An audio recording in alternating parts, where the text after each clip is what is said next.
quite accurately portrays what I'm about, but anyway. But listen to what he said next.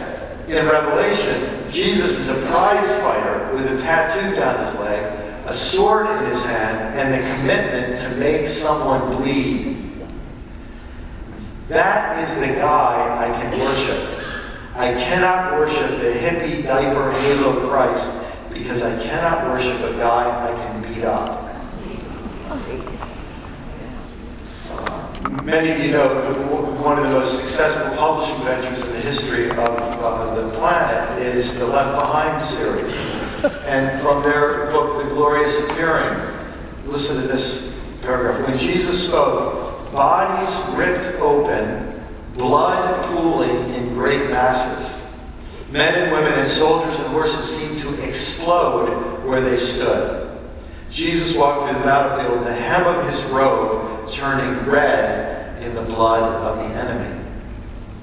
Now, if that doesn't bother you, imagine if millions of Muslims were reading books like that about Christians exploding.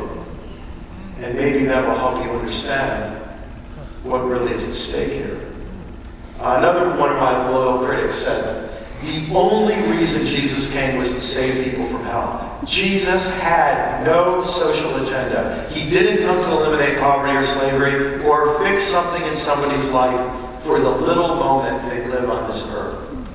It'd be a whole lot harder to say that if you were a member of slave trade, or if you were a member of an oppressed minority, if you woke up hungry and your child was dying of diarrhea.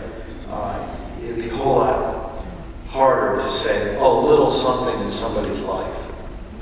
So which Jesus are we talking about? There are a number in play. There's the cute baby Jesus, the prize fighter warrior Jesus, the second coming killer Jesus, the private personal make me feel good Jesus. He's very popular. The prosperity help me get rich Jesus, the fire escape get me out of hell Jesus, the evacuation leave this world behind Jesus, the institutional order in music and stained glass Jesus.